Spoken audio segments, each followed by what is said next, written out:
लड़की उर्दू मीडियम से आती है और वालिद हम्बल बैकग्राउंड ऑटो ड्राइविंग करते हैं और पूरे दुनिया को ये फैमिली मैसेज देती है कि कामयाबी किसी की जागीर नहीं है, शोहरत किसी की जागीर नहीं है, बुलंदी किसी की जागीर नहीं है।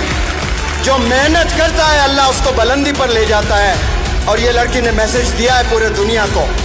यूपीएससी एग्जाम हिंदुस्तान का नहीं, दुनिया का one of the toughest exam माना जाता है। बहुत टफ एग्जाम होता है और उस एग्जाम को फेस करके आप अपने वालिदैन का नाम और अपने कौम का नाम आपने बखूब रोशन किया है माशाअल्लाह। क्या चैलेंजेस से आप गुजर रहे हैं ये माना नहीं रखता है। आप में विजन है या नहीं है, आप में उमंगे हैं या नहीं है, आप में इरादे हैं या नहीं है। और यही एक रीजन माशाअल्लाह इस गुड़िया को पूरे हिंदुस्तान ने सराहा है। अभी मुझे मुनव्वर सर कह रहे थे कि आप जब आईएएस बन गए हो ये आपकी अचीवमेंट है, ये आपकी सक्सेस नहीं है। आपकी सक्सेस कब होगी जब आप और अपने जैसे किसी को जो है वो तालीम हासिल करने के लिए हौसला दोगे, आपकी वजह से कोई और इंसान आगे बढ़ेगा, उसकी तरक्की होगी, वो आपकी सक्सेस होगी। तो मुझे लगता है अचीवमेंट्स को बहुत ज़्यादा सेलिब्रेट नहीं करना चाहिए क्योंकि वो आपकी ज़ाती होती है ना। बेमकसद जीना कोई जीना नहीं होता। तो आपकी लाइफ का एक पर्पस होना चाहिए और अल्हम्दुलिल्लाह हम इतने खुशनसीब है कि हमें ढूंढने की जरूरत नहीं है उस पर्पस को। हमारे पास ऑलरेडी वो पर्पस है। क्या है वो पर्पस? खिदमत खल्क, हुकूकुल इबाद। खिदमत खल्क करने के लिए आपको क्या क्या चीज़ें करनी है, जिसे हम सर्विस टू ह्यूमैनिटी कहते हैं। आपको इंसाफ करना होगा, जस्टिस करना होगा, आपको कंपैशनेट रहना होगा, यानी रहमदिल रहना होगा, दूसरों का दर्द समझना होगा। ना सिर्फ समझना होगा, उसको दूर करने की कोशिश भी करनी होगी। आपको गरीबों की मदद करनी है, आपको मिस्कीनों की मदद करनी है, आपको मसावात या इक्वालिटी को कायम करना है। और फिर आपको इन सब चीज़ों में ये नहीं देखना है कि आप जिसकी मदद कर रहे हो या जिसको सर्व कर रहे हो वो किस रिलीजन का है, वो किस मजहब का है, वो किस कास्ट का है, वो किस रीजन से आता है। आपको ये सारी चीज़ें नहीं देखनी है। आपको हर वक्त ये एहसास होना चाहिए कि आप क्यों पढ़ाई कर रहे हो, आप कोई चीज़ सीख क्यों रहे हो। आप कोई चीज़ इसलिए नहीं सीख रहे हो क्योंकि आपको सामने वाले किसी इंसान के पास जाके अपनी बड़ाई करनी है कि मैं तो डॉक्टर हूँ, मैं तो इंजीनियर हूँ, मैं तो आईएएस ऑफिसर बन गई हूँ, देखो मैंने बड़ी मेहनत की, मैं बहुत अजीम शख्सियत हूँ। इसलिए नहीं करनी है आपको पढ़ाई। आपको पढ़ाई इसलिए करनी है ताकि आप अपने आसपास के लोगों की मदद कर सको, सोसाइटी में जितने लोग हैं सबकी मदद कर सको। हमारा जो इतना प्यारा मुल्क है ये, उसकी खिदमत कर सको, उसको आगे बढ़ाने में उसकी तरक्की का जो है वो आप जरिया बन सको। ख्वाब हमारा कभी छोटा तो होना ही नहीं चाहिए। छोटा ख्वाब तो गुनाह है। क्यों छोटा ख्वाब देखना है? अभी कादिर सर ने बहुत अच्छी बात कही है कि छोटी उम्मीदें नहीं रखनी है, छोटी दुआएं नहीं करनी है। जुल्म है ये, क्योंकि हम किसकी जात से छोटी उम्मीदें कर रहे हैं, किससे छोटी दुआएं मांग रहे हैं? उससे जो हर नामुमकिन शय को मुमकिन करने वाला है। फेलियर्स जो है वो एक आजमाइश है, एक टेस्ट है जो आपको कुछ सिखाने के लिए आपके पास आते हैं। अगर आप उनसे हार जाओगे ना तो आपको ये समझ लेना है कि आपकी जात बहुत छोटी है, बहुत छोटी है। सुनने में आपको बहुत खराब लगेगा कि कोई आपकी जात को कैसे बोल सकता है कि बहुत छोटी, पर है, क्योंकि आपकी जात से बड़ा आपने उस फेलियर को बना लिया। उस हार को आपने अपनी ज़ात से, अपने हौसले से ज़्यादा बड़ा बना लिया। जो परफेक्शन का वो जो वर्ड है ना, परफेक्शन, मुझे लगता है बहुत बड़ा मिथ है। इंसान जो है वो जिंदगी भर मौत तक भी कभी परफेक्ट नहीं हो पाता। तो परफेक्शन की तरफ मत भागो, उसको हासिल करने की कोशिश ही मत करो। हटा दो उस वर्ड को, आप अपनी डिक्शनरी से हटा दो। आप ग्रोथ के पीछे भागो। ग्रोथ बहुत ग्रेजुअल प्रोसेस है।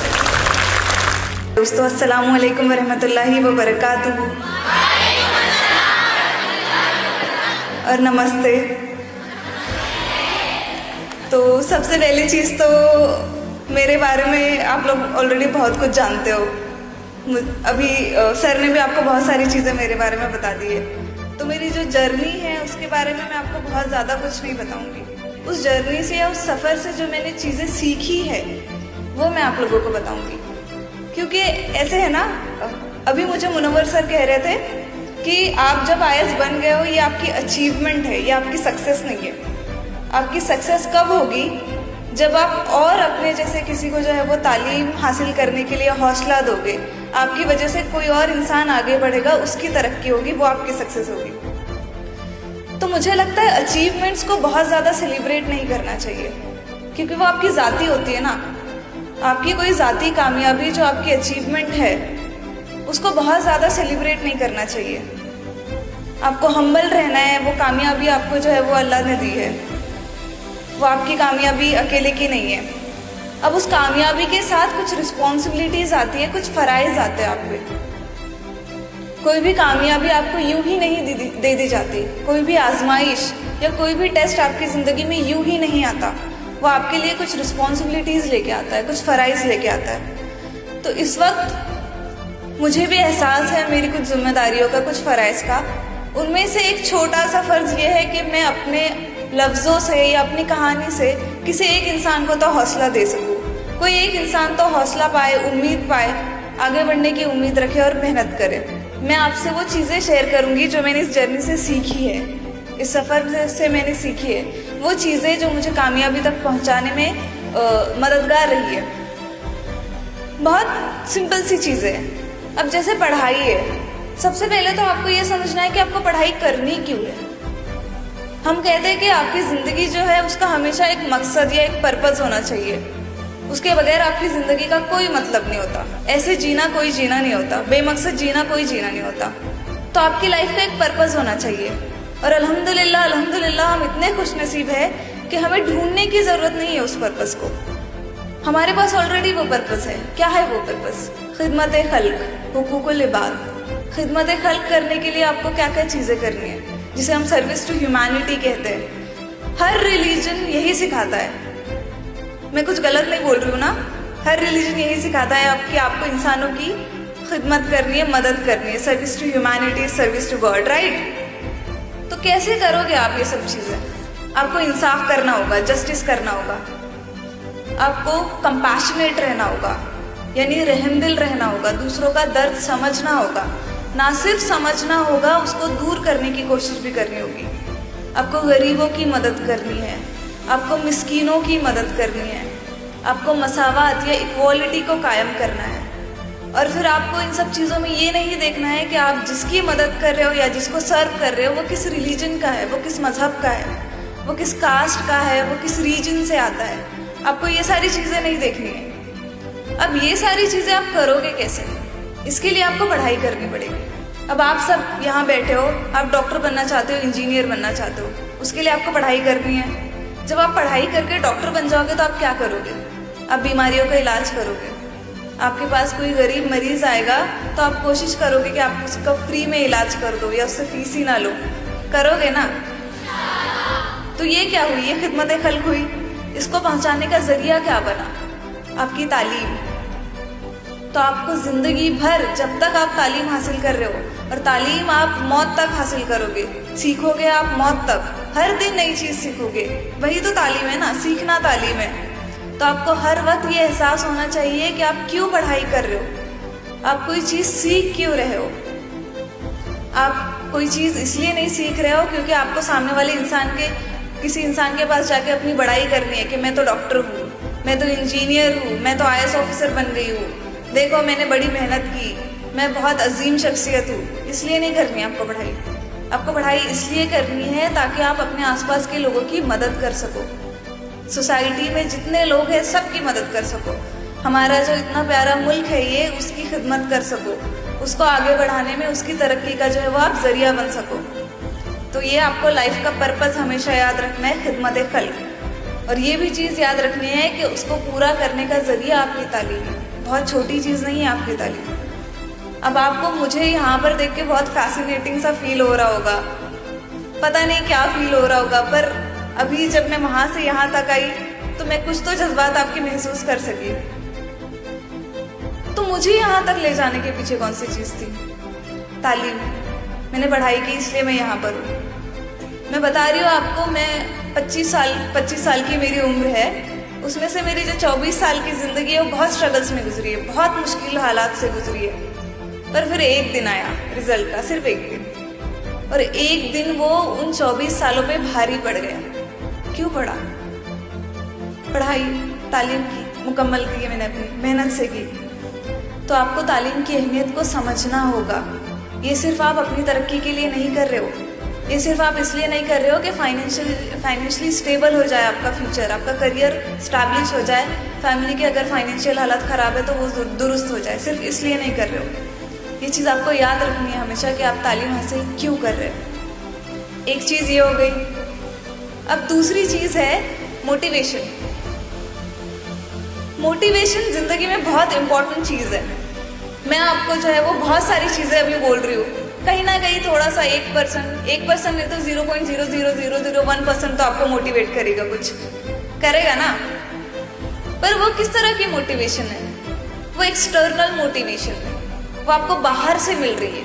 मोटिवेशंस दो तरह की होंगी, एक एक्सटर्नल और एक इंटरनल। एक मोटिवेशन वो होगी जो आप किसी को देख के आपको मिलेगी, इंस्पिरेशन, जो किसी की बातों को सुन के आप महसूस करोगे, आप में हौसला आएगा, आपने किसी कामयाब इंसान को दे दिया, वो देख लिया, वो एक्सटर्नल मोटिवेशन है।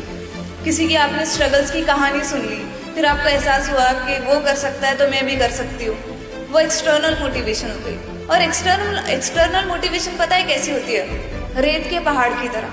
मैंने आपको आज कुछ वर्ड्स बोल दिया, आप मोटिवेट हो गए, फिर कल को कोई और शख्स आएगा, वो आपको मोटिवेट कर देगा, परसों कोई और शख्स आएगा, वो आपको मोटिवेट कर देगा। तो एक पहाड़ बन रहा है, वो जो आपको बाहर से हौसला मिल रहा है उससे एक पहाड़ बन रहा है, पर वो रेत का पहाड़ है। एक जरा सी आंधी आएगी और पूरा का पूरा पहाड़ ढह जाएगा, कुछ नहीं बचेगा आपके पास। तो इम्पोर्टेंट क्या है फिर? Internal motivation. इंटरनल मोटिवेशन कैसे आती है? वाई, बहुत छोटा सा वर्ड है, एक ही वर्ड है, वाई। आपका जो वाई है ना वो बहुत स्ट्रांग होना चाहिए। कोई चीज़ कर रहे हो तो क्यों कर रहे हो? डॉक्टर बन रहे हो तो क्यों बन रहे हो? सिर्फ इसलिए क्योंकि आपका भाई डॉक्टर है, आपकी बहन डॉक्टर है, तो ये तो एक्सटर्नल मोटिवेशन हो गई। आप सरवाइव नहीं कर पाओगे, आप कंसिस्टेंटली जो है वो मेहनत नहीं कर पाओगे, अपने ख्वाब को अचीव करने के लिए आप मेहनत नहीं कर पाओगे कंसिस्टेंटली। पर अगर आपको डॉक्टर इसलिए बनना है कि आपको आगे चल के खिदमत करनी है लोगों की, आपको अपने वालिदैन के लिए जो है वो फ़ख्र का बाज बनना है, उनको जो है वो आपको खुशियाँ देनी है, ये आपका स्ट्रॉन्ग रीज़न हो गया। तो यहाँ आपका वाई जो है वो बहुत स्ट्रॉन्ग है, और यही आपकी इंटरनल मोटिवेशन है। ये कभी ख़त्म नहीं होती, कभी भी ख़त्म नहीं होती। तो आपको अपनी इंटरनल मोटिवेशन को बहुत हिफाजत से, बहुत तहफ़्फ़ुज़ से संभाल के रखना है, और हमेशा याद करना है, खुद से सवाल करते रहना है कि आप कोई चीज़ कर रहे हो तो क्यों कर रहे हो, उसके पीछे की वजह क्या है। वो वजह आपको कभी हारने नहीं देगी। हम हारते कब है? जब हम हार मान लेते हैं। हमें हार माननी ही नहीं है। क्यों नहीं माननी है? उस क्यों का जवाब आपके पास खुद है, और वो बहुत स्ट्रांग होना चाहिए।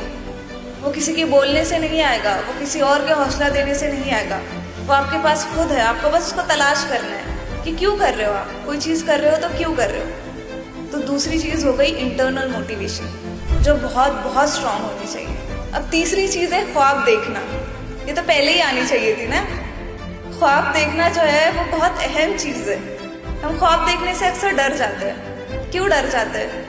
क्योंकि हमारे हालात साजगार नहीं होते। आसपास की चीज़ें जो है वो हमें बहुत मुश्किल लगती है। कभी घर में जो है वो इतनी तंगी के हालात होते हैं कि आपकी पढ़ाई मुकम्मल करने का खर्च वालिदैन कैसे उठाएंगे, ये सोच के आप पीछे हट जाते हो। कभी आपको सोसाइटी इतना परेशान कर देती है कि आप लड़की हो, आपको पढ़ने के लिए बाहर नहीं जाना चाहिए, आपको जो है वो पढ़ाई करनी ही नहीं चाहिए, आप कल को जाके आपको रोटियां ही पकानी है, चूल्हा चौका ही जो है वो आपका मुस्तकबिल है। ये नासाजगार हालात है।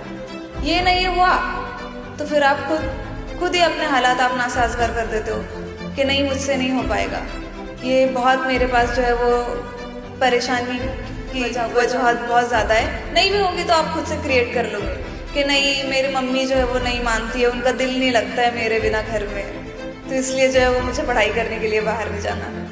इतना स्टूपिड सा रीज़न है ना, खुद ने क्रिएट किया है आपने। तो ये जो नासाजगार हालात होते हैं, इससे डर कर ना हम ख्वाब देखना छोड़ देते हैं। तो हमें ख्वाब देखना नहीं छोड़ना। और ख्वाब हमारा कभी छोटा तो होना ही नहीं चाहिए। छोटा ख्वाब तो गुनाह है। क्यों छोटा ख्वाब देखना है? आप अभी कादिर सर ने बहुत अच्छी बात कही है कि छोटी उम्मीदें नहीं रखनी है, छोटी दुआएं नहीं करनी है। जुल्म है ये, क्योंकि हम किसकी ज़ात से छोटी उम्मीदें कर रहे हैं, किससे छोटी दुआएं मांग रहे हैं? उससे जो हर नामुमकिन शय को मुमकिन करने वाला है। हम ख्वाब देख रहे हैं तो वो हमारे इख्तियार में है, उनको पूरा करना हमारे इख्तियार में है नहीं ना। हम कोशिश करेंगे, बाकी जो है वो फिर हम किस्मत की बात करते, ऊपर वाले की बात करते। तो जब हमें पता है कि ऊपर वाला इतना बड़ा है कि वो हर नामुमकिन चीज़ को मुमकिन कर सकता है, तो हमें कभी ख्वाब जो है वो छोटे नहीं देखने, बहुत बड़े ख्वाब देखो। और हमेशा देखो, एक ख्वाब पूरा हो जाए तो दूसरा देखो, वो पूरा हो जाए तो तीसरा देखो। ख्वाहिशें होती है ना, हमारी ख्वाहिशें होती है छोटी छोटी चीज़ों की कभी होती है ख्वाहिश कि चलो दोस्त की शादी है, उसकी शादी में जाएंगे, अच्छी अच्छी पिक्चर्स क्लिक करेंगे, मेकअप करके जाएंगे बढ़िया सा, छोटी सी ख्वाहिश है। कभी ख्वाहिश होती है कि आज तो फ्री टाइम मिल गया, चलो फ़ोन में गेम खेल लेते हैं, या यूट्यूब पे जो है वो कोई सीरियल देख लेंगे, मूवी देख लेंगे। ख्वाहिश है छोटी सी। ख्वाहिशें कभी ख़त्म होती है आपकी? कभी नहीं, मरते दम तक ख़त्म नहीं होती। तो आप ख्वाब देखना कैसे छोड़ सकते हो फिर? ख्वाहिश तो कितनी मामूली सी चीज़ है ना, उसका बहुत सारी ख्वाहिशें तो आपकी ऐसी है जिनका कोई हासिल ही नहीं है, वो कोई आपकी लाइफ में मीनिंगफुल चेंज नहीं लेके आ रही, पर वो आपके लिए इतनी ज़्यादा इम्पोर्टेंट है। ख्वाब नहीं है, आपका ख्वाब नहीं है, क्यों? ये तो बहुत स्टूपिड चीज़ हो गई ना, बेवकूफ़ी मानूंगी मैं अगर आपके लिए आपके ख्वाब जो है वो इम्पोर्टेंट नहीं है, उनके लिए आप बहुत मेहनत नहीं कर रहे हो। तो आपको ख्वाब देखने हैं, उनके लिए बहुत मेहनत करनी है। गालिब का एक शेर है कि हज़ारों ख्वाहिशें ऐसी कि हर ख्वाहिश पे दम निकले, हज़ारों ख्वाहिशें ऐसी कि हर ख्वाहिश पे दम निकले, बहुत निकले मेरे अरमान लेकिन फिर भी कम निकले। तो ये जो है ना, इनमें ख्वाहिशों को आप ख्वाबों से रिप्लेस कर दो। आपके ख्वाब कभी ख़त्म नहीं होने चाहिए। आज आपका ख्वाब है कि आपको जो है वो डॉक्टर बनना है, उसके बाद और एक ख्वाब देखो कि ठीक है अब मैं डॉक्टर बन गई, अब मुझे IAS ऑफिसर बनना है डॉक्टर बनने के बाद भी। उसके बाद एक और ख्वाब देखो कि अब मैं IAS ऑफिसर बन गई, अब मुझे जो है वो अपनी ड्यूटी इस तरह से करनी है कि मैं किसी के काम आ सकूँ, मेरी वजह से किसी के चेहरे पे मुस्कुराहट आए, मेरी वजह से किसी की ज़िंदगी में कोई पॉजिटिव चेंज आए। तो देखते रहो, ख्वाब देखते रहो। और वो फिर APJ अब्दुल कलाम कहते हैं ना कि ख्वाब वो नहीं है जो आप सोते वक्त देखते हो, ख्वाब वो है जो आपको सोने ना दे।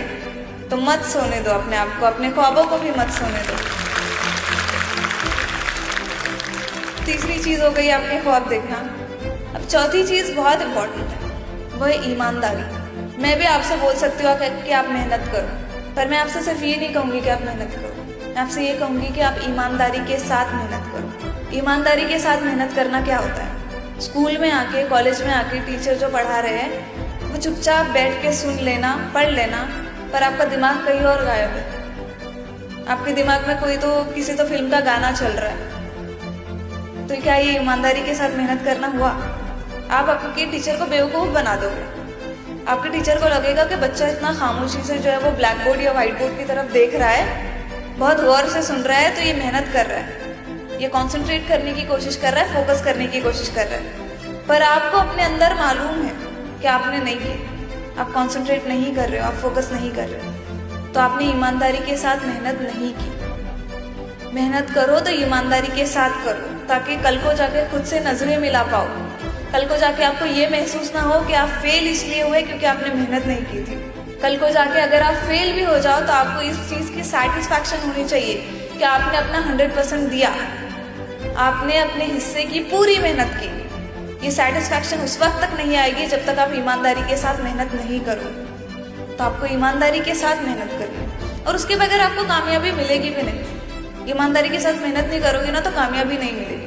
अब कामयाबी का कॉन्सेप्ट भी बहुत अलग है मेरे लिए। आप लोगों को लगता होगा कि एग्ज़ाम क्लियर कर देना, टॉप कर देना, ये कामयाबी है। ये कामयाबी बहुत पॉजिटिवली मैंने उस फेलियर को लिया नहीं।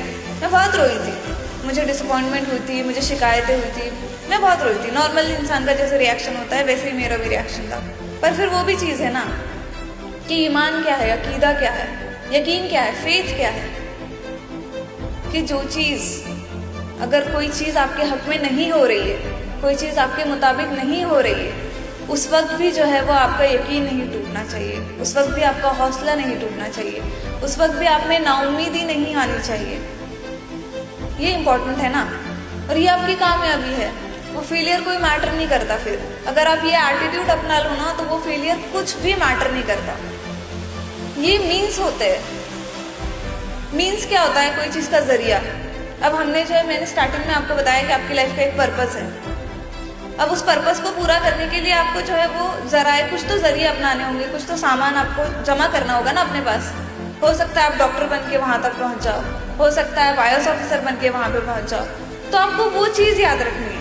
अगर आपको वो चीज़ याद रह गई ना तो आपको यकीन हो जाएगा कि ठीक है मैं डॉक्टर नहीं बन पाई, ठीक है मैं एक एग्ज़ाम में फेल हो गई, पर यहाँ से जो है वो मेरा पर्पस ख़त्म थोड़ी हो गया।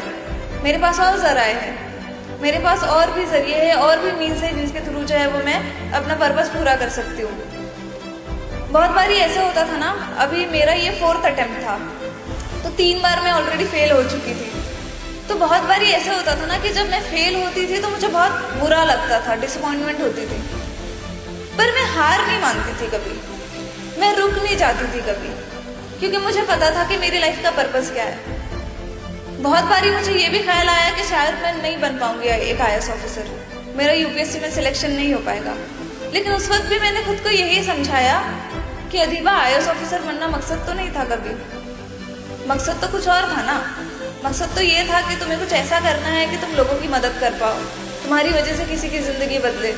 तो वो तुम सिर्फ IAS ऑफिसर बन के थोड़ी कर सकती हो, तुम एक टीचर बनोगी तब भी तुम वो कर पाओगी, तुम मुस्तकबिल संवार पाओगी बच्चों का, तुम डॉक्टर बनोगी तब भी कर पाओगी, कोई भी प्रोफेशन में चली जाओ, अगर तुम्हारी इनकम आ रही है तो तुम वो भी किसी की मदद के लिए यूज़ कर सकती हो। तो IAS ऑफिसर बनना तो मकसद नहीं था कभी। तो ये चीज़ ना मुझे उन फेलियर्स को झेलने के लिए बहुत मदद करती थी, और इससे क्या हुआ कि मेरे फेलियर्स कभी मेरे लिए फेलियर्स रहे ही नहीं। मेरे फेलियर्स मेरे लिए अपॉर्चुनिटी बन गए, मौका बन गए, खुद की जो है वो ग्रोथ के लिए, खुद में कुछ तो इम्प्रूव करने के लिए। मैं जब फर्स्ट टाइम फेल हुई तो मेरा प्रीलिम्स भी क्लियर नहीं हुआ। मुझे नहीं पता आप लोगों को यूपीएससी के बारे में इतना पता है या नहीं। यूपीएससी में 3 स्टेजेस होती है, प्रीलिम्स, मेंस, इंटरव्यू। जब मैं फर्स्ट टाइम फेल हुई तो मेरा प्रीलिम्स भी नहीं हुआ। अब मैंने उस फेलियर से जो है वो हार नहीं मानी, उस फेलियर को जो है बहुत नेगेटिवली नहीं देखा। वहाँ मैंने क्या किया, उसको अपॉर्चुनिटी की तरह देखा। थोड़ा बहुत रोई, नॉर्मल है, इंसान हो आप, आपके इमोशंस होते हैं, आपको इजाज़त है रोने की, आपको इजाज़त है डिसअपॉइंटेड फील करने की, वरना आप इंसान थोड़ी रहोगे, रोबोट बन जाओगे ना। पर आपको उसको हावी नहीं होने देना है, वहाँ से निकलना है। फिर मैंने क्या किया, एनालाइज की कि मुझसे गलतियाँ क्या हुई थी वहाँ पर। मेरे पास फेलियर तो एक अपॉर्चुनिटी बन के आया था ना कि मुझे अब खुद को इम्प्रूव करना है, जो गलतियाँ हुई है उनसे सीखना है। मैंने उनसे सीखी। सेकेंड अटेम्प्ट में मैंने प्रीलिम्स क्रैक कर लिया। फिर मेंस नहीं हो पाया। अब नहीं हो पाया तो अगेन फिर से आपको वही करना है कि अपने के फेलियर से आपको सीखना है, उसको एनालाइज करना है कि गलती कहाँ हो गई। फिर से किया, फिर थर्ड अटेम्प्ट में मेंस हो गया, इंटरव्यू रह गया, फिर से उसको एनालाइज किया। फोर्थ अटेम्प्ट में फिर मैं यहाँ पे खड़ी हूँ आपके सामने अभी। तो उन सारे फेलियर्स को जो है वो आप एक मौके की तरह देखो। फेलियर्स जो है वो एक आजमाइश है, एक टेस्ट है, जो आपको कुछ सिखाने के लिए आपके पास आते हैं। अगर आप उनसे हार जाओगे ना तो आपको ये समझ लेना है कि आपकी ज़ात बहुत छोटी है, बहुत छोटी है। सुनने में आपको बहुत ख़राब लगेगा कि कोई आपकी ज़ात को कैसे बोल सकता है कि बहुत छोटी, पर है, क्योंकि आपकी ज़ात से बड़ा आपने उस फेलियर को बना लिया। उस हार को आपने अपनी ज़ात से, अपने हौसले से ज़्यादा बड़ा बना लिया। और अगर आपको अपने आप को छोटा महसूस नहीं करवाना है, अगर आपको अपनी ज़िंदगी गिल्ट में नहीं जीनी है, तो आपको अपने हौसले को बुलंद रखना ही होगा। हर फेलियर के आगे, हर नाकामयाबी के आगे घुटने नहीं टेकने। रेंगना पड़े तो रेंग के चलो, पर घुटने नहीं टेकने हैं। आगे बढ़ना है, सीखना है, फेलियर से सीखो। आपके पास पूरी ज़िंदगी पड़ी है। कभी ये नहीं सोचना कि ये फेलियर आ गया तो आगे क्या, आगे क्या सोचना ही नहीं है। आगे क्या आपके हाथ में है, आपका मुस्तकबिल आपके हाथ में है, आपको पता है आपके फ्यूचर में क्या होने वाला है। तो जो चीज़ कंट्रोल में है ही नहीं उसके बारे में इतना क्यों सोचना, वो करो ना जो आपके कंट्रोल में है। ग्रोथ आपके कंट्रोल में, इम्प्रूवमेंट आपके कंट्रोल में, मेहनत करना आपके कंट्रोल में, खुद को समझना आपके कंट्रोल में, तो ये चीज़ें करो। अब इसके अलावा एक और इम्पॉर्टेंट चीज़ मुझे आ गई याद, वो है सेल्फ अवेयरनेस। आपने खुद ही के बारे में बहुत सुना होगा ना, अल्लामा इकबाल के जो शेर होते हैं, एक तो बहुत ही फेमस शेर है उनका कि खुद ही को कर बुलंद इतना कि हर तकदीर से पहले खुदा बंदे से ये पूछे बता तेरी जज़ा क्या। सबने सुना होगा ना, सबने नहीं तो मेजॉरिटी लोगों ने तो सुना ही होगा ये शेर। पर कभी आपने सोचा है कि खुद ही क्या है उसमें? खुद ही में ना 2 चीज़ें, खुददारी, खुद शनासी। खुददारी क्या है? सेल्फ डिपेंडेंट होना, किसी और पर रिलाई नहीं करना, किसी और को सहारा नहीं बनाना। होती है आपको सहारे की ज़रूरत, इंसान हो आप, इंसान को अल्लाह ताला ने बनाया ही ऐसे है कि उसको सहारे की ज़रूरत होती है। लेकिन उस सहारे के भरोसे नहीं रहना है कभी, ज़िंदगी उस सहारे के बेसिस पे नहीं जीनी है। खुददार होना है, आप अपने हीरो खुद हो, आप अपनी ज़िंदगी की हीरो खुद हो, कोई आपके हालात नहीं बदल सकता। अगर आप बैठे रहोगे, आप मेहनत नहीं करोगे, आप जो है वो आलस में ज़िंदगी गुजार दोगे, तो क्या कोई और आपकी मदद करेगा? नहीं करेगा ना। आपकी मदद कोई और कब करेगा? जब आप दिखोगे उसे कोशिश करते हुए। उसको दिखेगा सामने वाले को कि ये इंसान, ये लड़की या ये लड़का बहुत कोशिशें कर रहा है, बहुत मेहनत कर रहा है, तो वो खुद आपकी मदद करेगा। पर उसके लिए पहले आपको अपना हीरो खुद बनना होगा। आपको खुद कोशिश करनी पड़ेगी, आपको खुद आगे बढ़ के हौसला दिखाना होगा। तो खुददारी बहुत इंपॉर्टेंट चीज़ है। आप अपनी लाइफ की हीरो खुद हो, ये हमेशा याद रखना है। अपने दिमाग में रिपीट करते रहो कि मैं अपनी लाइफ की हीरो खुद हूँ। दूसरी है खुद शनासी, यानी खुद की पहचान, जिसे हम इंग्लिश में सेल्फ अवेयरनेस कहते हैं। खुद की पहचान कब करता है इंसान? जब वो अपने अंदर झांक के देखता है। और अपने अंदर झांकना ना बहुत मुश्किल काम है। जो अच्छी चीज़ें होती है, जो अच्छाई होती है, जो हमारी अचीवमेंट्स होती है, बहुत अच्छी अच्छी चीज़ें जो हम कर लेते हैं, वो हमें बहुत आसानी से दिखाई देती है, क्योंकि कोई और भी उसको देख रहा होता है। जब आप कामयाब हो जाते हो तो कितनी हज़ारों की भीड़ आपके आसपास होती है, तो आपको खुद को ज़रूरत भी नहीं होती उस चीज़ को देखने की, आपकी कामयाबी या आपके अचीवमेंट्स की। दूसरे ही आपको दिखा देते हैं।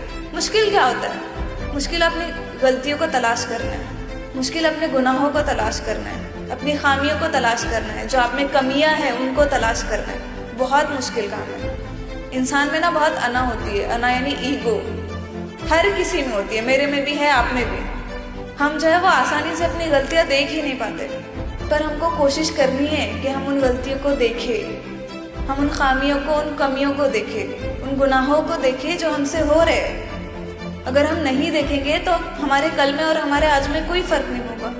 हम तो यही चाहते हैं ना कि कल हम जैसे भी इंसान थे, आज हम उससे कुछ तो बेहतर हो। चाहता है हर कोई ये। वो होगा ही नहीं अगर आप अपनी खामियों को या अपनी कमियों को नहीं देखोगे। आपको देखना पड़ेगा, अंदर झांक के देखना पड़ेगा। सेल्फ इंट्रोस्पेक्शन जिसे कहते हैं, अपने अंदर झांकना, अपनी खामियों को, अपनी कमियों को देखना, वो आपको करना पड़ेगा। और सिर्फ वहीं रुकना नहीं है, फिर उनको, उन चीज़ों को तब्दील करने की, उनको बदलने की कोशिश करनी है, इम्प्रूव करने की कोशिश करनी है खुद को। अपनी गलतियों को जो है वो कोशिश करनी है कि दोबारा आप ना दोहराओ। एक एग्ज़ाम चला गया, उसमें आपने बहुत मेहनत नहीं की, एक यूनिट टेस्ट आपका हो गया, उसमें आप थोड़े से आलसी हो गए, आपको उस चीज़ को दोबारा रिपीट नहीं करना है। अब जब सेकेंड यूनिट टेस्ट आएगा तो आपको पता होना चाहिए कि आपने पिछले यूनिट टेस्ट में कौन सी गलती की थी, और फिर आपको उस गलती को दोहराना नहीं है। आपको खुद में जो है वो इम्प्रूवमेंट लानी है। जो परफेक्शन का वो जो वर्ड है ना, परफेक्शन, मुझे लगता है बहुत बड़ा मिथ है। इंसान जो है वो जिंदगी भर, मौत तक भी कभी परफेक्ट नहीं हो पाता। तो परफेक्शन की तरफ मत भागो, उसको हासिल करने की कोशिश ही मत करो। हटा दो उस वर्ड को, आप अपनी डिक्शनरी से हटा दो। आप ग्रोथ के पीछे भागो। ग्रोथ बहुत ग्रेजुअल प्रोसेस है, और वो जिंदगी भर चलता रहेगा। छोटी छोटी इम्प्रूवमेंट, खुद में छोटी छोटी इम्प्रूवमेंट। छोटा सा एग्जाम्पल अगर मैं आपको दूँ तो स्टार्टिंग में मेरे साथ ऐसे होता था ना कि मैं जब ग्रेजुएशन तक मैंने पढ़ाई की तो मैं स्कूल या कॉलेज में जाती थी तो बहुत अच्छे से ईमानदारी के साथ पूरी चीज़ें पढ़ती थी। जो टीचर जो समझा रहे होते थे उसको गौर से सुनती थी, सारी चीज़ें बहुत अच्छे से ग्रास्प करने की कोशिश करती थी। मेरा कंसंट्रेशन में कोई वहाँ पे कमी नहीं थी। पर मेरी एक आदत बहुत ख़राब थी कि मेरे से ना कंसिस्टेंसी के साथ मेहनत नहीं होती थी। वो एग्ज़ाम के 1-2 दिन पहले पढ़ लेना और वो पढ़ के चले जाना, फिर एग्ज़ाम दे देना, वो वाली आदत हमेशा से मुझ में थी। और फिर उस पर मुझे कुछ वो भी नहीं लगता था, कुछ बुरा भी महसूस नहीं होता था, क्योंकि फिर एग्ज़ाम दे रहे हो तो फिर भी टॉप कर रहे हो क्लास में, तो फिर किस चीज़ की आपको जो है वो कमी महसूस होगी। फिर यूपीएससी की जर्नी में आई, और ये एक ऐसी जर्नी है ना, कॉम्पिटिटिव एग्ज़ाम्स जो होते हैं, आप नीट दोगे अभी, तो ये कॉम्पिटिटिव एग्ज़ाम्स ऐसे होते हैं ना, इसमें कंसिस्टेंसी को कोई अल्टरनेटिव है ही नहीं। आपको कंसिस्टेंसी के साथ मेहनत करनी है। रोज़ आपको वही बोरिंग चीज़ करनी है, कितना भी बुरा लगे, कितना भी आपका मन खराब हो करने हैं, पर आपको करनी पड़ती है। तो अब मेरे साथ क्या होता था, स्टार्टिंग में ना मैं परफेक्शन के पीछे भागने लगी थी कि ठीक है अभी तक नहीं हो पाई मुझसे कंसिस्टेंटली पढ़ाई, पर अब मैं करूँगी। कोशिश करती थी, सीधा फर्स्ट डे से ही मैंने ये कोशिश करनी शुरू कर दी थी कि आज मैं जो है वो 6 घंटे पढ़ाई करूँगी। क्या हुआ, नहीं हो पाया मुझसे। मेरे दिमाग पे इतना बोझ आ गया कि मैं किताबें देख के कभी कभार रोने लगती थी कि कैसे होगा मुझसे, इतनी मोटी किताब है, 1000 पेजेस की किताब है, ये कैसे हो पाएगी मुझसे, इतना बड़ा पहाड़ कैसे ही मेरे से होगा पार। फिर मैं रोने लगती थी किताबें देख के। तो वो गलती थी, क्यों गलती थी? क्योंकि मैं परफेक्शन के पीछे भाग रही थी। मैं भूल गई थी कि मैं इंसान हूँ, मेरी ना लिमिटेशंस है। जो चीज़ जो है वो मैं पिछले 10-12 सालों से करती आ रही हूँ, वो आदत एक दिन में तो नहीं बदल जाएगी। ये रियलाइजेशन मुझ में बहुत लेट आया, और जब आया उस वक्त मुझे रियलाइज़ हुआ कि नहीं, मुझे परफेक्शन के पीछे नहीं भागना है, मुझे ग्रोथ के पीछे भागना है। मुझे धीरे धीरे कोशिश करनी है, ग्रेजुअली कोशिश करनी है। फिर मैंने ये की कि आज मैं 2 घंटे पढ़ूंगी, कल मैं कोशिश करूंगी कि वो 2 घंटे 3 घंटों में तब्दील हो जाए। परसों मैं फिर से कोशिश करूंगी कि कम से कम 3 घंटे तो मेरे से पढ़ाई हो ही हो। इम्प्रूवमेंट हो गया तो बहुत अच्छी चीज़, पर इससे मुझे पीछे नहीं जाना।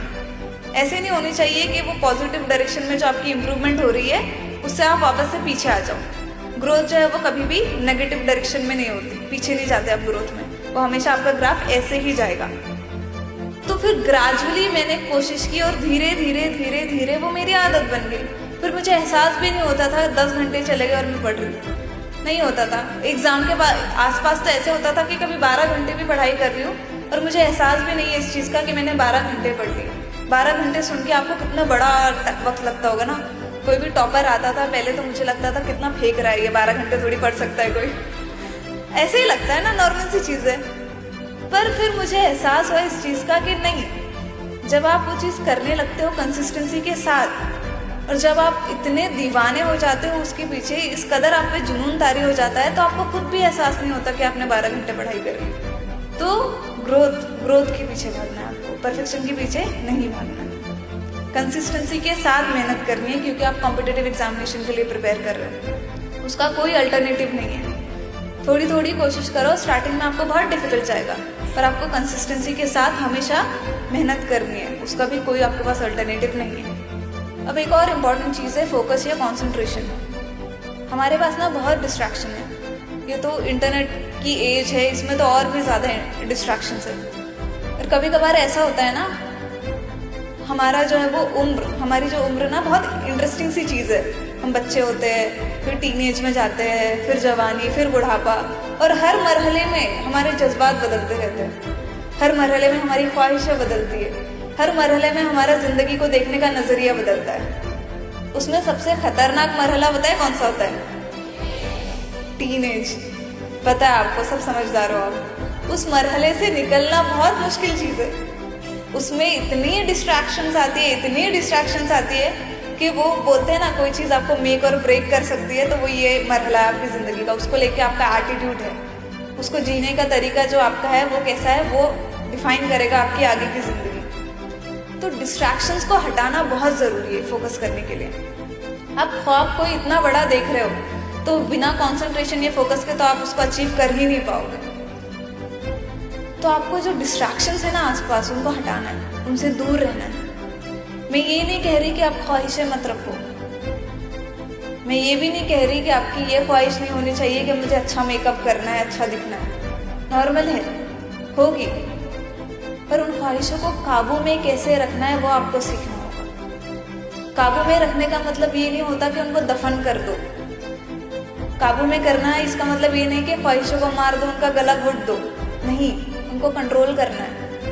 उनको ऐसे कंट्रोल करना है कि उनकी वजह से आपकी ज़िंदगी पर कोई मनफी असर, कोई नेगेटिव कॉन्सिक्वेंस ना आए। कैसे करोगे आप? अगर मैं मेकअप वाला एग्जाम्पल फिर से बोल दूँ, मेकअप वाला एग्जाम्पल इसलिए बार बार बोल रही हूँ कि आप सब लड़कियाँ सामने हो, तो ठीक है, मेकअप करने का मन कर रहा है, अच्छा दिखने का मन कर रहा है, तो उसको ब्रेक में यूटिलाइज करो। कभी कभार होता है ना कि पढ़ाई करके बहुत मोनोटोनस सा हो जाता है सब, फिर बोर होता है, फिर जो आपका इतना टाइम वेस्ट होता है, आप कर ही नहीं पाते हो। हर दिन मोटिवेटेड फील नहीं कर सकता कोई भी बंदा, कभी ना कभी तो आपको डीमोटिवेटेड फील होगा। फिर ऐसे टाइम में क्या करते हो आप सोचते हो ब्रेक ले लेते हो, 1 दिन का ब्रेक ले लेते हैं, 4-5 घंटे का ब्रेक ले लेते हैं। अब उस ब्रेक में ऐसी चीज़ें करो जो आपको खुशी देती है। ख्वाहिशों को पूरा करना आपको खुशी देता है। आपने 1 महीना जो है वो बहुत मेहनत से पढ़ाई की, अब आप घर गए, छुट्टियों में हॉस्टल से आप घर चले गए, आ गया किसी शादी का इन्विटेशन, तो जाओ वहाँ अच्छे से तैयार होके जाओ, अच्छे दिखो, हो गई आपकी ख्वाहिश पूरी ना। उस ख्वाहिश से आप पे कोई नेगेटिव असर भी नहीं पड़ा, क्योंकि जब मेहनत करने का टाइम था तो आपने मेहनत की ना। तो ऐसे आपको कंट्रोल में रखना है, काबू में रखना है अपनी ख्वाहिशों को, डिस्ट्रैक्शंस को काबू में रखना है, दफन मत करो उनको। दफन कर दोगे ना तो बाद में बहुत आपको रिग्रेट होगा कि यार जब ज़िंदगी जीने का मौका था, जब ज़िंदगी जीने का वक्त था, तब मैंने ज़िंदगी जी ही नहीं। अब बुढ़ापे में क्या ज़िंदगी जी। होता है ना गिल्ट। गिल्ट बहुत बुरी फीलिंग है क्योंकि कुछ कर ही नहीं पाते हो फिर आप। अब बुढ़ापे में जाओगे तो वापस बचपन थोड़ी ले पाओगे। तो उस गिल्ट से बचने के लिए, उस रिग्रेट से बचने के लिए दफन भी मत करो अपनी ख्वाहिशों को, उनको कंट्रोल में रखो बस। ऐसे आपके लिए बहुत इजी हो जाएगा फोकस करना, कंसंट्रेट करना अपने मकसद पर, अपने गोल पर, क्योंकि वक्त बहुत कीमती होता है। एक बार ये वक्त चला गया ना तो वो वापस नहीं आता। ये वक्त आपके पास वापस नहीं आएगा। अभी आपका जहन जो है वो जितने अच्छे से चीज़ों को ग्रास्प कर पाता है, जितने अच्छे से आप चीज़ें मेमोराइज कर पाते हो, वो बाद में नहीं कर पाओगे आप खुद देखते होंगे आपके मम्मी पापा घर में होते हैं, दादा दादी नाना नानी होते हैं, उनकी जो है वो मेमोरी पावर इतनी ज़्यादा स्ट्रांग नहीं होती है। उनको कोई चीज़ समझने में ज़्यादा वक्त लगता है। वो उम्र का एक मरहला है, उस वक्त ये होना तय ही है। तो जिस वक्त जो चीज़ आपके पास है, जिस वक्त जो आपकी स्ट्रेंथ है, उसको यूटिलाइज करो ना। अभी आपकी स्ट्रेंथ है, आपका जहन बहुत तेज़ है, उसमें बहुत ताकत है अभी, तो उसको यूटिलाइज करो। अभी फोकस करो, अपनी पढ़ाई पे फोकस करो, जो भी आपको अपने करियर में करना है, आगे बढ़ के करना है, उस पर फोकस करो। और हमेशा याद रखो कि फोकस क्यों करना है। डिस्ट्रैक्शंस को हटाने के लिए भी आपको कॉन्शियसली खुद ही कोशिश करनी पड़ेगी।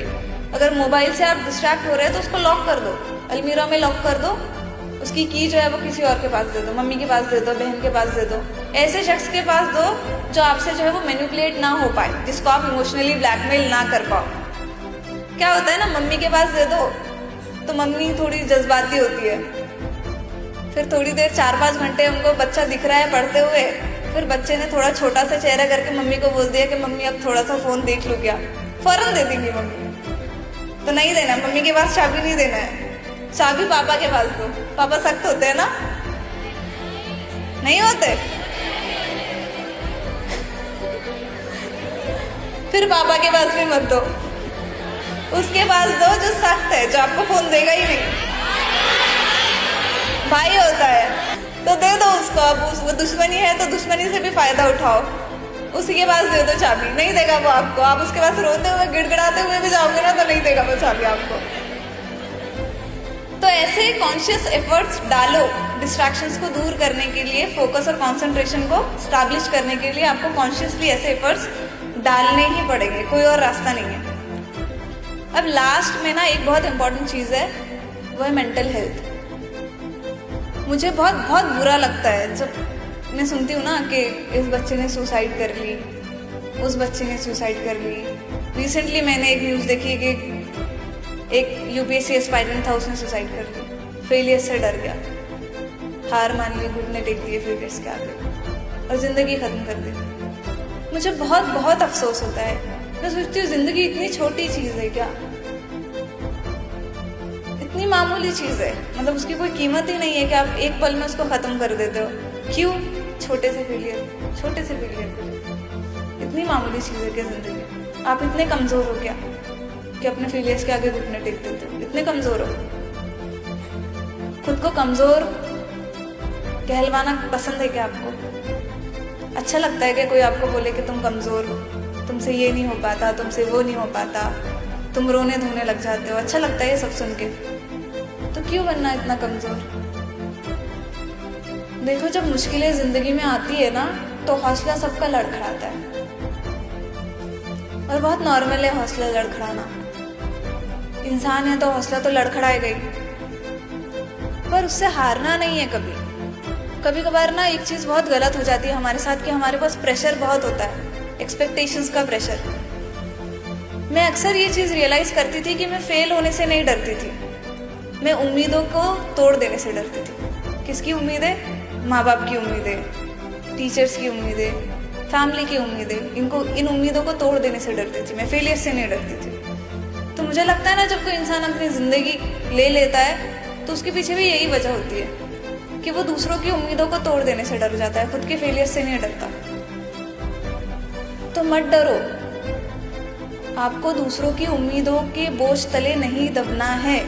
आपकी ज़िंदगी बहुत बड़ी है, आपका मकसद बहुत बड़ा है, और वो मकसद पूरा करने के लिए आपके पास है, आपके पास एक सुपर पावर है जो ऊपर है, जो आपके साथ है। आपको किसी की उम्मीदों को तोड़ने से नहीं डरना है। उम्मीदें लोगों की आपसे कभी ख़त्म नहीं होगी। मैं बोल रही हूँ ना आपको, अभी मैंने यूपीएससी का एग्ज़ाम क्लियर कर लिया, अभी मैं आपके सामने खड़ी हूँ। आज भी मेरे से लोगों की उम्मीदें हैं, आज भी मेरी फैमिली की मेरे से बहुत ज़्यादा उम्मीदें हैं। ऐसा तो नहीं हुआ कि मेरी सक्सेस से उनकी उम्मीदें ख़त्म हो गई, हुआ क्या? तो फिर क्यों डरना, जब आपको पता है कि वो उम्मीदें कभी ख़त्म होने वाली है ही नहीं, और ऐसा पॉसिबल है ही नहीं कि आप हर किसी की हर एक एक्सपेक्टेशन को पूरा कर दो। तो उनसे इतना डरना क्यों है? नहीं डरना है उनसे। आपको अपने जहनी हालत, अपनी मेंटल हेल्थ को बहुत बचा के रखना है। किसी भी चीज़ को जो है वो खुद पे इतना हावी नहीं होने देना है कि आप पर वो जहनी दबाव डाले, आपकी परफॉर्मेंस को इम्पैक्ट करे, आप में नाउम्मीदी के जज्बे को जगाए। कभी भी आपको उससे बहुत ज़्यादा इम्पैक्ट नहीं होने देना खुद को, उसको खुद पर हावी नहीं होने देना है। आप बहुत कीमती हो, आपकी ज़िंदगी बहुत बहुत बहुत कीमती है। आपके लिए, आपके माँ बाप के लिए, सबके लिए बहुत कीमती है। वो वक्ती तौर पर आप पे प्रेशर डालेंगे, पर उनके लिए सबसे ज़्यादा कीमती है आपकी ज़िंदगी। तो हमेशा मेंटल हेल्थ का ख्याल रखो और कभी भी ऐसी नेगेटिव चीज़ें दिमाग में नहीं आने देना। चाहे कितने भी फेलियर्स आ जाए, 50 बार भी हार जाओ ना तो 51वीं बार उठ के खड़ा होना है, डर नहीं जाना है, ठीक है? अब मैं ना लास्ट क्लास में आपको थोड़ा सा अपनी जर्नी के बारे में बता देती हूँ, स्टार्टिंग से अभी तक, ताकि आप थोड़ा सा रिलेट कर पाओ, ताकि आपको ये एहसास हो कि मैं कोई मंगल ग्रह से आई हुई लड़की नहीं हूँ। मैं आप ही की तरह हूँ, कोई फ़र्क नहीं है आप में और मुझमें, कोई भी फ़र्क नहीं है सच में। बस इतना है कि मेरे आगे जो है वो यूपीएससी क्लियर होने या IAS ऑफिसर का टैग लग जाएगा, उसके अलावा कोई भी फ़र्क नहीं है। तो मैं जब बहुत छोटी थी ना, तो मुझे नॉर्मल लोगों की तरह बहुत ज़्यादा चीज़ें पता नहीं थी। छोटा होता है बच्चा तो उसको बहुत सारी चीज़ें नहीं पता होती, कुछ नहीं समझ होती ना। पर ऐसे था कि फैमिली के जो है वो हालात बहुत ख़राब थे, गरीबी थी, बहुत गुर्बत देखी है मैंने अपनी ज़िंदगी में। पापा जैसे कि आपको पता है कि ऑटो रिक्शा ड्राइवर है मेरे, मम्मी मेरी हाउसवाइफ है, तो हालात बहुत ख़राब थे। छोटी छोटी ख्वाहिशों को पूरा करने के लिए बहुत मेहनत करनी पड़ती, या फिर कभी कभार ऐसा होता कि ठीक है मान लेना पड़ता कि ये ख्वाहिश पूरी नहीं हो सकती, छोड़ दो।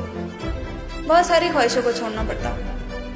मम्मी पापा जो है वो बहुत स्ट्रगल करते हुए दिखते थे मुझे, छोटी छोटी हमारी ख्वाहिशों को पूरा करने के लिए स्ट्रगल कर रहे हैं। घर में बहुत सारी चीज़ें, बहुत सारे जो है वो आराइशें जो है वो नहीं है, तो उनको दिन रात मेहनत करते हुए देख रही हूँ, दिन रात मेहनत करते हुए देख रही हूँ। और फिर मेरे आसपास ना बहुत सारे बच्चे थे जो बहुत अच्छी ज़िंदगी गुजार रहे थे। फाइनेंशियली जो है वो स्टेबल थी उनकी फैमिली, उनके पास जो है वो अच्छे अच्छे खिलौने होते, पहनने के लिए बहुत बहुत अच्छे अच्छे कपड़े होते। वो फिर समर वेकेशंस में वो जा रहे, घूमने के लिए जा रहे हैं, अच्छी अच्छी जगह घूमने के लिए जा रहे हैं, फिर स्कूल में वापस आके उस सब चीज़ों की बातें कर रहे हैं। तो बहुत बुरा लगता है ना, बच्चे जब होते हो आप, तो आप घर पे जाके फिर जिद करने लगते हो कि मुझे भी यही चीज़ चाहिए, मुझे भी वही चीज़ चाहिए। तो बहुत बुरा लगता था, और ऐसे ही जो है वो स्टार्टिंग में ज़िंदगी जा रही थी। फिर धीरे धीरे मुझे एक चीज़ रियलाइज़ हुई कि अब इन चीज़ों को बदलना है तो मुझे पढ़ाई करनी पड़ेगी।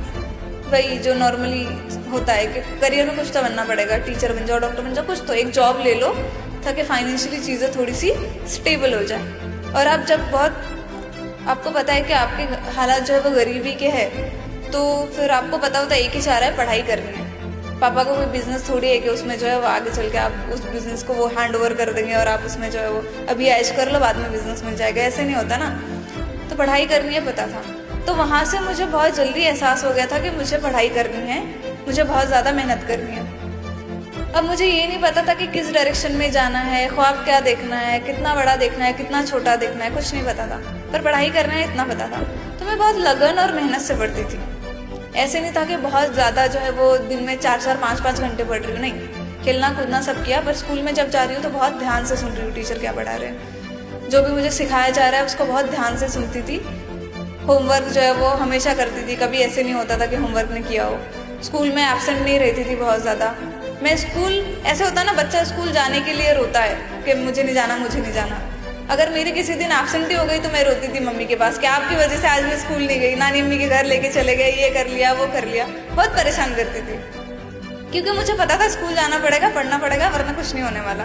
डर था ना, खौफ था कि आगे भी ज़िंदगी ऐसे ही नहीं जीनी है। तो मैंने बहुत मेहनत की, ईमानदारी के साथ पढ़ाई की, अच्छे से जो है वो क्लास में एग्ज़ाम दिए, मेहनत की, सब की। 10th हुआ। अब 10th के बाद जो है वो सोच लिया कि करियर में अब सोचना पड़ेगा। नॉर्मली ऐसे होता है कि आप 10th के बाद सोचते हो कि करियर किस डायरेक्शन में आपको जाना है, किस प्रोफेशन में आपको जाना है। तो अब ऐसा था कि मैं बहुत छोटे शहर से आती हूँ, यवतमाल छोटा सा शहर है महाराष्ट्र में। वहाँ पे बहुत ज़्यादा एक्सपोजर नहीं है चीज़ों का। मुझे बहुत सारे प्रोफेशंस के बारे में पता ही नहीं था। 2-3 प्रोफेशंस थे जिनके बारे में मुझे पता था, डॉक्टर बनो, टीचर बनो, ज़्यादा से ज़्यादा इंजीनियर बनो। पर अब इंजीनियर बनने के साथ भी मसला ये था कि लड़की थी, जहन में फिट था कि नहीं लड़की इंजीनियर नहीं बन सकती, सोसाइटी ने फिट कर लिया था। तो वो तो ऑप्शन चला गया, 2 ऑप्शन बचे, टीचर बन जाओ या डॉक्टर बन जाओ। तो सोच लिया अक्कड़ बक्कड़ करके कि डॉक्टर बन जाती हो। अब डॉक्टर बनना है तो फिर नीट के लिए प्रिपेयर करना है, साइंस से आपको पढ़ाई करनी है। 12th जो है वो साइंस से कंप्लीट कर लिया। उस वक्त तक ऐसा था कि पीएमटी होता था ना, प्री मेडिकल टेस्ट, वो था, नीट था भी नहीं। जब मेरी 12th हुई तो उसके बाद जो है वो फर्स्ट टाइम जो है वो नीट इंट्रोड्यूस हुआ था। उस वक्त भी मुझे चीज़ें नहीं पता थी कि कैसे पढ़ना है पीएमटी के लिए या नीट के लिए। प्रॉपर गाइडेंस नहीं थी, रिसोर्सेस नहीं थे। मुझे ये भी नहीं पता था कि एनसीईआरटीज़ को जो है वो आपको घोल के पी लेना है, उसका कोई अल्टरनेटिव नहीं है, ये भी नहीं पता था मुझे। मेरे पास जो स्टेट बोर्ड्स की बुक्स थी वो मैं पढ़ रही हूँ, इसके बारे रेफरेंस बुक्स मैंने पढ़ ली कि पढ़नी पड़ती है। एनसीईआरटी नहीं पढ़ी, कितनी बेसिक चीज़ थी, इतनी बड़ी गलती तो नहीं करनी चाहिए ना। तो नहीं थी मेरे पास प्रॉपर गाइडेंस, नहीं थी, रिसोर्सेज नहीं थे। फिर जैसे तैसे पढ़ाई करके नीट का एग्ज़ाम दे दिया। फिर जैसे कि मैंने आपको बताया कि स्कोर था मेरा 234, बहुत ख़राब स्कोर था। फिर वही रोना धोना कि अब आगे क्या होगा। पहला सवाल यही होता है ना, आगे क्या होगा। शिकायतें बहुत थी कि इतनी मेहनत करी पर हासिल तो कुछ भी नहीं हुआ। ऐसे तो नहीं था कि मेरी मेहनत में कहीं कमी रह गई थी, ऐसे तो नहीं था कि मैंने जो है बहुत टाइम वेस्ट कर लिया। टाइम पास करती थी, बहुत मेहनत से पढ़ती थी, फिर क्यों नहीं हुआ। अभी मुझे पता है कि क्यों नहीं हुआ, क्योंकि मेरे नसीब में जो है वो IAS ऑफिसर बनना लिखा था। उस वक्त नहीं पता था। फिर उस वक्त क्या हुआ, वो मेरी लाइफ का बहुत बड़ा एक टर्निंग पॉइंट है। मेरे मामा यहाँ पे बैठे हैं, उनका इंट्रोडक्शन भी यहाँ पे हो गया कि उनकी एक NGO है सेवा नाम की, जो यवतमाल में स्टैब्लिश्ड है, यवतमाल से उन्होंने कायम की थी। तो उस वक्त उनका उस वक्त से अब तक चल रहा है, डोर टू डोर कैंपेन होता था कि वो बच्चों के पास जाते थे और उन्हें समझाते थे कि पढ़ाई ऐसे करो, आपको कोई मुश्किल है तो हम आपकी ऐसे मदद करेंगे। तो उसी डोर टू डोर कैंपेन के तहत मामा ने बहुत लंबी मेरे से एक दिन बात की और मुझे बताई चीज़ें जो मेरे पास लिमिटेड नॉलेज थी ना प्रोफेशंस को लेके, कि यही बन सकते हो, वही बन सकते हो। वो सारी चीज़ें बताई कि नहीं, इसके अलावा और भी प्रोफेशन है, UPSC जैसी भी कोई चीज़ होती है। उससे पहले तक मुझे UPSC क्या होता है नहीं पता था, मैंने सुना भी नहीं था कि UPSC होता क्या है। तो उन्होंने मुझसे बोला था, एक सेंटेंस था उनका जो मैं बहुत बार रिपीट कर चुकी हूँ, एक बार फिर से बोलती हूँ, कि उन्होंने मुझसे कहा था कि बेटा तू डॉक्टर बन जाएगी तो 100-200 लोगों की OPD कर लेगी, पर अगर तू IAS ऑफिसर बन गई तो तू पूरे डिस्ट्रिक्ट की OPD कर पाएगी। तो वो जो इम्पैक्ट होता है ना आपके किसी कदम का, आपके किसी कोशिश का जो इम्पैक्ट होता है, वो IAS ऑफिसर बनने की कोशिश का या IAS ऑफिसर बन जाने का इम्पैक्ट कितना बड़ा होता है, उस वक्त मुझे रियलाइज़ हुआ था कि सोसाइटी पर उसका कितना बड़ा इम्पैक्ट होता है। आप कितनी जो है वो खिदमत अंजाम दे सकते हो एक IAS ऑफिसर बन के। अब ऐसा भी था कि ये फिर से मेरे लिए एक्सटर्नल मोटिवेशन थी। सिर्फ मैंने इसलिए इस जर्नी को स्टार्ट नहीं कर दिया कि मामू ने कह दिया था, मैंने सोची उसके बारे में, बहुत सोची। अब मुझे इतना तो रियलाइजेशन था कि डॉक्टर बनना जो है वो मेरा बहुत मजबूत ख्वाब नहीं था। मेरे पास जो है वो लिमिटेड ऑप्शंस थे। चॉइस होती है ना, आप कोई भी चीज़ चूज़ करते हो। चॉइस का मतलब क्या होता है कि आपके पास सारे पॉसिबल ऑप्शंस रख दिए गए, उसमें से आपने एक उठा लिया, वो आपकी चॉइस है। आपके पास सारे पॉसिबल ऑप्शंस रखे ही नहीं गए, 3-4 ही ऑप्शंस रख दिए गए, उसमें से आपने एक उठा लिया, तो वो तो आपकी मजबूरी हुई ना फिर। तो डॉक्टर बनना मेरी जो है वो चॉइस नहीं थी। उस वक्त मुझे रियलाइज़ हुआ कि ठीक है, मेरे पास ऑप्शंस ही सारे नहीं रखे गए थे। फिर मैंने उसके बारे में बहुत सोची और फाइनली डिसाइड किया कि अब मुझे UPSC करनी है या IAS ऑफिसर बनना है। पर फिर वही है, हालात नासाजगार है। यवतमाल छोटा सा शहर है, वहाँ पे रह के तो मुमकिन ही नहीं है कि मैं UPSC करूँ या IAS ऑफिसर बन जाऊँ। कोई गाइडेंस नहीं है, कोई कोचिंग नहीं है, कुछ भी नहीं है वहाँ। अब उसके लिए मुझे बाहर निकलना है। बाहर निकलने में बहुत सारी परेशानियाँ थी।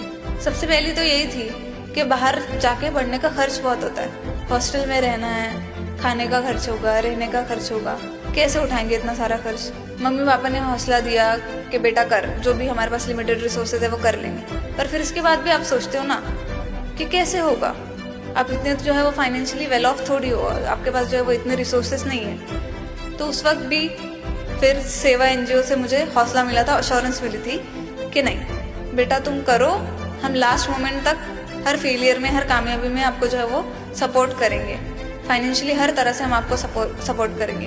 तो वो जो अश्योरेंस थी, वो जो हौसला था, वो बहुत बड़ी चीज़ थी मेरे लिए। मुझे पता था कि अब एक मेरी परेशानी तो ख़त्म हो गई है, मुझे ये नहीं सोचना है कि कैसे खर्च पूरा करूँगी मैं अपना। वो अश्योरेंस बहुत बड़ी चीज़ होती है ना, वहाँ से मुझे वो अश्योरेंस मिल गई। अब एक मेरी परेशानी हल हो गई। दूसरी परेशानी और थी कि मैं लड़की हूँ। परेशानी तो बिल्कुल नहीं थी, मेरे लिए तो नहीं थी, पर पता नहीं लोगों के लिए बहुत बड़ी परेशानी थी ये कि मैं लड़की हूँ, इसको बाहर नहीं भेजना है। इतना पढ़ा रहे हो ठीक है, बहुत बड़ी चीज़ है, पढ़ा लिया, पर अब इसको बाहर इतनी दूर भेज रहे हो, घर से दूर भेज रहे हो, सेफ्टी का मसला है, अकेली लड़की को बाहर भेज रहे हो। तो हर कोई आके यही कहने लगा कि नहीं भेजना है, बिल्कुल नहीं भेजना है इसको आपकी शादी की इसकी तैयारियाँ करो, इसको खाना पकाना सिखाओ, इसको घर गृहस्थी की चीज़ें सिखाओ, ताकि जब कल को ये ससुराल में जाए तो उसको ताने ना सुनने पड़े। तो वो सोसाइटी का प्रेशर बहुत आने लगा। फिर उस वक्त ऐसे होता है ना कि आपका खुद का हौसला जो है वो बहुत कमज़ोर पड़ जाता है। आपका खुद का हौसला जो है वो लड़ नहीं पाता इतने सारे लोगों से, हज़ारों लोगों से। उस वक्त आपको सपोर्ट की ज़रूरत होती है, फैमिली के, माँ बाप के सपोर्ट की ज़रूरत होती है। तो उस वक्त मेरे माँ बाप ने मुझे बहुत सपोर्ट किया।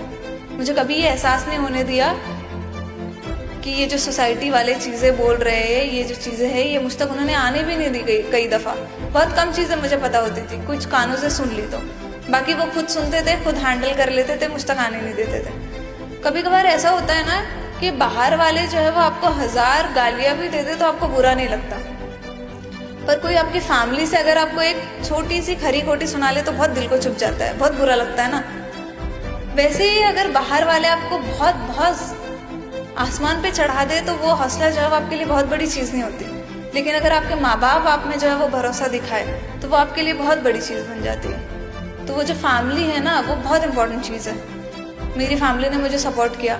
अब मेरे पास जो है वो अश्योरेंस है, मेरे पास जो है फाइनेंशियल सिक्योरिटी है। मुझे इस चीज़ का डर नहीं है कि मैं खर्च कैसे उठाऊंगी अपनी पढ़ाई का। मुझे इस चीज़ का डर नहीं है कि लोग मुझसे क्या कहेंगे, लोग मुझे पढ़ने देंगे या नहीं। ये हौसला लेके मैं चली गई, यवतमाल से बाहर निकल गई। यवतमाल से बाहर निकल के मैं पुणे गई। वहाँ से मैंने अपनी ग्रेजुएशन कंप्लीट की और साथ साथ में UPSC की पढ़ाई भी की। अब वहाँ पे फेलियर्स बहुत आए और फेलियर्स के साथ साथ मेरी मेंटल हेल्थ भी बहुत ख़राब हुई। और हर फेलियर के साथ मुझे ऐसा लगता था कि अब साथ छूट जाएगा, अब पेरेंट्स का साथ छूट जाएगा, अब सेवा जो है वो मुझे सपोर्ट नहीं करेगी। फेलियर को कौन सपोर्ट करता है? कोई नहीं सपोर्ट करता। सक्सेस के पीछे हर कोई भागता है, फेलियर को कोई सपोर्ट नहीं करता। पर मैं बहुत बहुत बहुत ज़्यादा ब्लेस्ड हूँ अल्हम्दुलिल्लाह कि मुझे फेलियर्स में भी सपोर्ट मिला। मेरे फेलियर्स में भी मेरे माँ बाप ने ये नहीं कहा कि छोड़ दे बेटा। मेरे फेलियर्स में भी मेरे मामू या सेवा की तरफ से ऐसे कभी कोई रद्द अमल नहीं आया कि नहीं अब हम आपको जो है वो फाइनेंशियली सपोर्ट नहीं कर सकते। 3 फेलियर्स बहुत बड़ी चीज़ होती है। एक फेलियर के बाद उम्मीद टूटती है, पर थोड़ी सी टूटती है, पर 3 फेलियर्स उसके बाद तो दफन ही हो जानी चाहिए ना लोगों की उम्मीदें। उसके बाद तो आपका हौसला दफन हो जाना चाहिए, उसके बाद कोई आपकी मदद नहीं करना चाहिए। पर नहीं, मेरे साथ नहीं हुआ ऐसा, और मैं बहुत ब्लेस्ड हूँ इस चीज़ के लिए। पर ये क्यों हुआ? ये क्यों हुआ होगा? क्योंकि वो चीज़ मेरे मुकद्दर में लिखी जा चुकी थी। वो चीज़ मेरे लिए लिखी जा चुकी थी कि मुझे इन राहों से गुजरकर इस मंजिल तक पहुंचना है। मुझे बस फेथ रखना था। गारंटी तो मेरे पास भी किसी चीज़ की नहीं थी। मुझे थोड़ी पता था कि कल मुझे ये सपोर्ट करेगा, वो सपोर्ट करेगा। पता था क्या मुझे? इस बात का यकीन कभी नहीं था। हालांकि इतना था कि फेलियर्स आते थे तो इतना ये यकीन होने लगता था उल्टा बल्कि कि अब कोई सपोर्ट नहीं करेगा। पर हुआ, मदद आई। कहाँ से आई? ऊपर से आई। जरिया बने लोग। क्योंकि फेथ बहुत इम्पॉर्टेंट चीज़ है, वो बहुत स्ट्रांग होना बहुत ज़रूरी है। कितनी भी आंधियाँ आए, कितने भी तूफान आए, आपकी उम्मीद डगमगानी नहीं चाहिए। आपको अपनी तरफ से मेहनत करनी है, और जो चीज़ें आपके कंट्रोल के बाहर है उनको उसके हाथ में छोड़ दो। जिसके कंट्रोल में हर चीज़ है, उसके इख्तियार में हर चीज़ है, उसी पे छोड़ दो। वह कहीं से भी आपके लिए रास्ते निकालेगा। एक बहुत ही प्यारा शेर है कि खिजा की रुत में गुलाब लहजा बना के रखना कमाल ये है। खिजा की रुत में गुलाब लहजा बना के रखना कमाल ये है। हवा की जद में दिया जलाना, जला के रखना कमाल ये है। तो ये जो हवाएं है ना, ये तूफान जो है, ये हमेशा रहेगा ज़िंदगी में। कभी हवाएं जो है वो नरम नरम चलेगी, चीज़ें बहुत अच्छी रहेगी। कभी तूफान की तरह, आंधी की तरह आएगी और आपकी जो उम्मीद है, उसका उम्मीद का जो दिया है उसको बुझाने की कोशिश करेगी, हर कोशिश करेगी। आपको बुझने नहीं देना है, आपको खुद उसकी हिफाजत करनी है। आपको उस दिए को बुझने नहीं देना है, उसको जला के रखना है, लड़ना सिखाना है। अपनी उम्मीद को लड़ना सिखाओ, अपनी उम्मीद को नाउम्मीदी से लड़ना सिखाओ कि कुछ भी हो जाए उम्मीद नहीं छोड़नी। कुछ भी हो जाए, कहीं भी चले जाओ, सड़क पे भी आ जाओ तो उम्मीद नहीं छोड़नी है। अपने आसपास ही देख लो ना, आपको आपकी परेशानियां बहुत बड़ी लगती है ना कि मेरी ज़िंदगी में तो ये परेशानी है, वो परेशानी है। तो उन परेशानियों से आगे बढ़ के देखो, उम्मीद को टूटने मत दो। बहुत सारे लोग जो है वो सड़क पे रहने के लिए उनके पास घर नहीं है, फिर भी हर दिन स्ट्रगल कर रहे हैं, हर दिन मेहनत कर रहे हैं 2 वक्त की रोटी खाने के लिए। उनसे बड़ी नहीं है ना आपकी परेशानियाँ, है ही नहीं उनसे बड़ी परेशानियाँ। तो अपने से कम, अपने से नीचे वाले लोगों को देखो जिनकी परेशानियाँ बहुत ज़्यादा है। जब आप उनको देखोगे ना तो आपकी उम्मीद ऑटोमेटिकली नहीं टूटेगी। तो बस यही बहुत सारी चीज़ें थे। मैं जब बोलने लगती हूँ ना तो मुझे वक्त का एहसास नहीं होता है। अब मुझे हो रहा है कि मैंने बहुत सारा वक्त ले लिया और बहुत सारी चीज़ें बता दी, पर ये बहुत इंपॉर्टेंट चीज़ है और मैं एक्सपीरियंस से बोल रही हूँ। ऐसे नहीं है कि मैंने किसी बुक में पढ़ी है और किताब में रट के जो है आपके पास लेके आ गई। मैं अपने एक्सपीरियंस से बोल रही हूँ और मेरे लिए ये चीज़ें वर्क की है। तो बस इसमें से अगर एक भी चीज़ आप लेके जाओ ना अपने साथ, तो मुझे लगेगा कि मेरे यहाँ आने का मकसद पूरा होगा। मेरा यहाँ आने का मकसद ये नहीं था कि आप मुझे जो है वो गोद में उठाओ, मेरे ऊपर फूल बरसाओ, मेरे से हैंडशेक करो, ये नहीं था मेरा मकसद। मैं तो इतनी इंट्रोवर्ट हूँ ना, मुझे घर में बैठना और बस बैठे रहना, किताबें पढ़ना, वो चीज़ें ज़्यादा खुशी देती है इन सब चीज़ों से ज़्यादा। तो ये नहीं था मेरे यहाँ आने का मकसद। मेरे यहाँ आने का मकसद बस यही था कि मैं कुछ तो आपको सिखा जाऊँ, थोड़ा तो हौसला दे जाऊँ। तो इनमें से अगर आप एक भी चीज़ यहाँ से लेके जाओगे ना तो मुझे लगेगा मेरे यहाँ आने का मकसद पूरा होगा।